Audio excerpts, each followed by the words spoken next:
ఇప్పుడే జీ5 app download చేయండి. చూడండి మీ ఫేవరెట్ టీవీ షోస్ ఎప్పుడైనా ఎక్కడైనా. స్వామి, అమ్మగారి ఆచూకీ నీడ రూపంలో తెలిసింది, కానీ ఆ తర్వాత ఎలాంటి సమాచారం మాకు కనపడలేదు. ఇప్పుడు మీరు గాయత్రమ్మ గారి వల్లనే వీరి సమస్యకి పరిష్కారం దొరుకుతుంది అంటున్నారు. ఎక్కడుంది తను? ఇక్కడే కూర్చుని ఉంది కదా నాయని.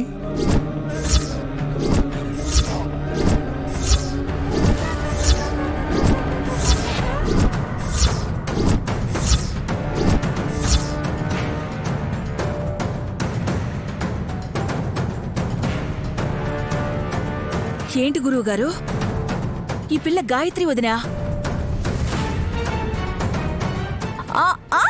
అవును వదినా, అవును, గురువుగారు చెప్పాక మనం కూడా ఒప్పుకోవాల్సిందే కదా. వదినా, ఈ పిల్లకి గాయత్రక్క పూర్తి పేరు పెట్టినందుకే తను కూడా గాయత్రీదేవి అవుతుందని మాత్రం చెప్పకండి గురువుగారు.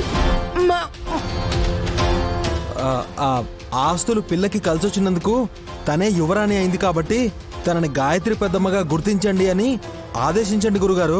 మ్యావ్.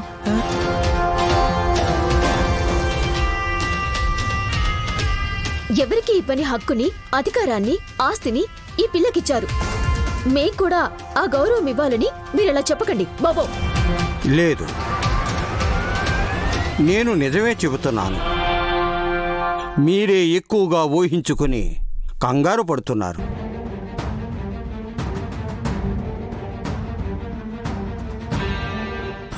స్వామి, మీరిలా చెప్తే మంచే జరుగుతుంది విశాల.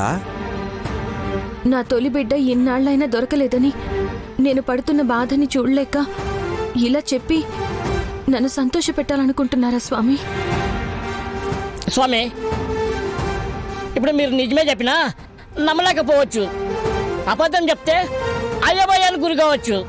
మమ్మల్ని ఎందుకు ఇలా ఇరకాటంలో పడేశారు స్వామి? చెప్పాను కదా పావన, వీరికి వచ్చిన ఇబ్బందిని తొలగించాలి అంటే అది కేవలం గాయత్రీదేవి వల్లనే సాధ్యమవుతుందని.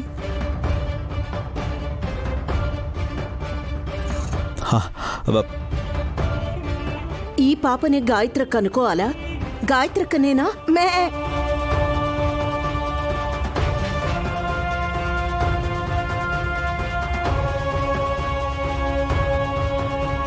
మ్యావ్.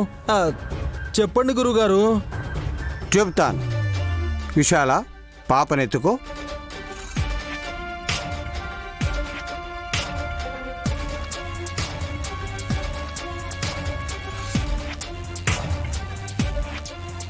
ఈ గాయత్రినే నేనెందుకు గాయత్రీదేవి అన్నాను అంటే, నిన్ను కన్న తల్లి అరచేతిలో నాగరేఖ ఉన్నట్టే ఈ పసిబిడ్డ హస్తముద్రికల్లో సర్పరేఖ ఉన్నది.